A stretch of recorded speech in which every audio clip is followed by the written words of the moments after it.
Ato karong gisaulog ang solemnidad sa Immaculada Concepcion. Ang pagsaulog nato nining maong kapistahan sa Immaculada Concepcion nagpahinumdum kanato nga mamahimo di ay nato isip mga tawo nga magpabilin kita diha sa kalimpyo sa atong kaugalingon, diha sa pagpuyo sa kinabuhing Diosnon, pinaagi sa paglikay o pagsalikway sa sala. Now, unsa man dining Immaculada Concepcion or Immaculate Conception? Daghan ka nato ini malipat o daghan nato ani maglibog kung unsa kining Immaculate Conception. Bisigi kamo, unsa man ning Immaculate Conception? Diyos. Kabalo mo sa Immaculate Conception? Ang uban maingon nga kining Immaculate Conception birthday ni Mama Mary. Ang uban maingon nga kining Immaculate Conception ang pagpanamko ni Maria kang Hesus nga walay buling sa sala. Insakto ba? Dili. Ang Immaculate Conception nagpasabot nga ang pagpanamkon ni Santa Ana kang Maria nga walay buling sa sala. So sa Santa Ana mo'y nanamkon kang Maria nga walay buling sa sala. Si Maria gi-preserve. Gi-preserve siya, giandam nga walay buling sa sala. So dili si Jesus ang gipanamkon ni Maria. Kining gitawag og Immaculate Conception. Kundi dili si Maria gipanamkon nga walay buling sa sala. Gani, mao kini ang gideklarar ni Pope Pius IX niadtong Disyembre 8, 1854 nga usa ka dugma nga kitang mga Kristiyanos are bound to accept it as true that we declare, pronounce, and define that the doctrine which holds that the most blessed Virgin Mary, in the first instance of her conception, by a singular grace and privilege granted by Almighty God, in view of the merits of Jesus Christ, in view of the merits of Jesus Christ, the Savior of the human race, was preserved free from all stain of original sin, is a doctrine revealed by God and therefore to be believed firmly and constantly by all the faithful. Mao kinang gideklara sa tong Santo Papa niadtong tuig 1854 ni Pope Pius IX. Siguro makapangutan ta giyon sa man o unsa mapagkahitabua nga walay bahid sa sala si Maria nga kitang tanan tungod sa pagsupak sa kabubuton sa Dios nila ni Adan ug ni Eva. Aduna may salang panulundon. Doon naman kita'y salang panulundon. Mga igsuon, sa sinugdanan, si Adan ug si Eva gibuhat sa Ginoo nga limpyo, walay sala. Apan maulagi na, nga nagpatunto man sila sa yawa, maunang kitang tanan, nga nahimugso, humani Adan ug ni Eva, adunay salang panulundon. Gawas kang Maria, nga giandam gayud sa Ginoo, nga mamahimong bag-ong Eva, ug mamahimong inahan sa manluluwas sa kalibutan. Masay gitawag og preservative redemption. Preservative redemption. Nga gi-preserve na daan si Maria para kang kinsa man, una para sa tong manunubos, para kang Hesukristo. Gi-preserve siya kay ang Ginoo magpakatao pinaagi kaniya. Ang Ginoo magpakatao mo puyo uban kanato. Nga mismo siya mo sinati iyang isulob ang pagkatawo aron siya mismo mo'y mugiya kanato, mo'y muluwas kanato.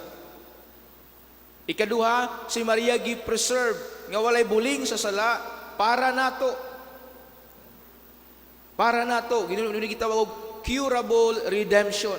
Dunay preservative redemption, dunay curable redemption. Gi-preserve si Maria para kanato tungod kay kitang mga tao human ni Adan ug ni Eva nadumis kita sa sala. Nadumis kita sa sala. Munang pinaagi kang Maria ang manunubos magpakatawo aron mulimpyo kanato, muhugas kanato ug magpabalik kanato ngadto sa pagkabalaan, magpabalik kanato ngadto sa tong original dignity ang pagkaanak sa Dios.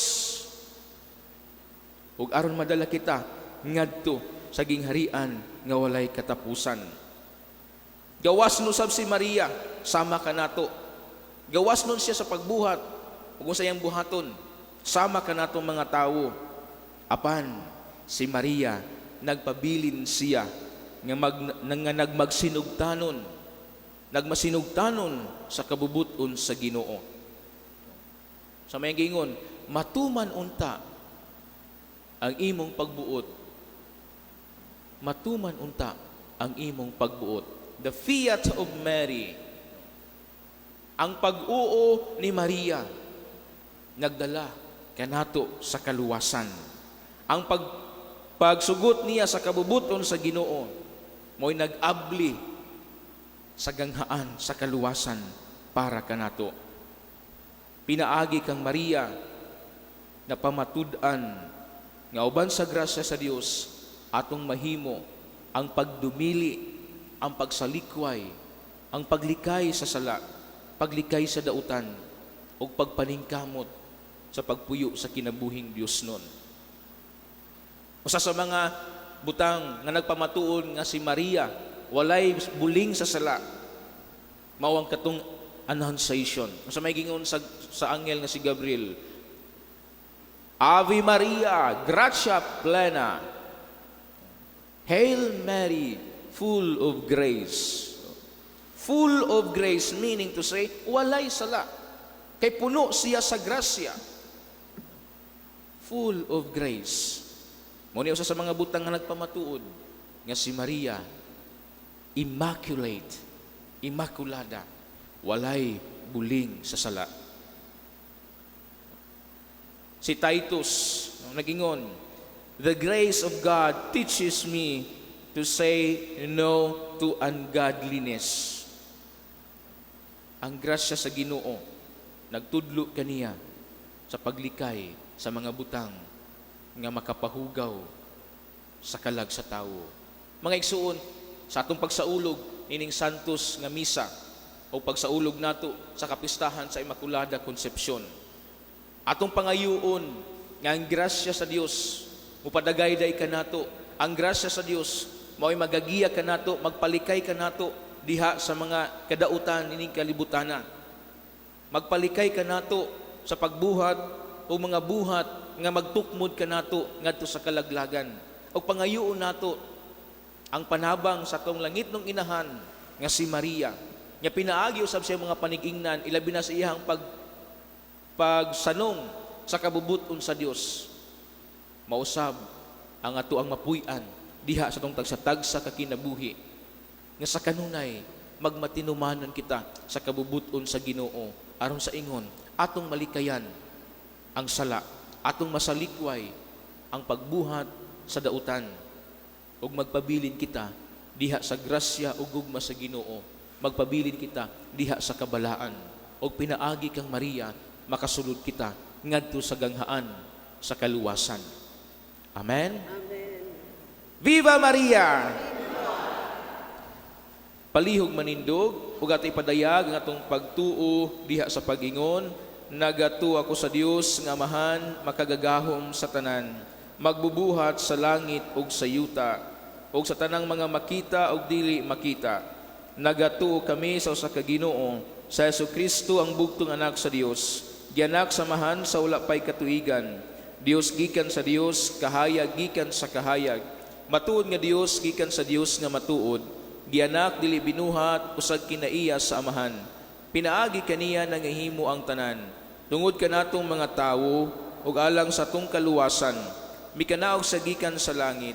Sa lalang sa Espiritu Santo, nahimo siya nga may lawas gikan ni Maria nga ulay ug nahimong tawo. Tungod kanato gilansang siya sa krus sa sugo ni Poncio Pilato. Nag-antos siya namatay o gilubong. Sa ikatulong adlaw na banhaw siya aron matuman ang kasulatan. Misaka siya sa langit ug nagalingkod sa tuo sa Amahan. Mubalik siya nga mahimayaon aron paghukom sa mga buhi ug sa mga minatay ug ang iyang gingharian walay katapusan. Nagatuo kami sa Espiritu Santo, ang Ginoo ug ang maghatag sa kinabuhi. Nagagikan siya sa Amahan ug sa Anak, dungan sa Amahan ug sa Anak, gisimba siya ug gihimaya ug misulti pinaagi sa mga propeta. Nagatuo kami sa usa, santos, katoliko ug apostoliko nga simbahan. Nagaila kami sa usa ka bunyag alang sa kapasayloan sa mga sala. Nagapaabot kami sa pagkabanhaw sa mga minatay o sa kinabuhi sa umaabot nga kalibutan. Amen. Diha sa iyang putli nga pagkagipanamkon,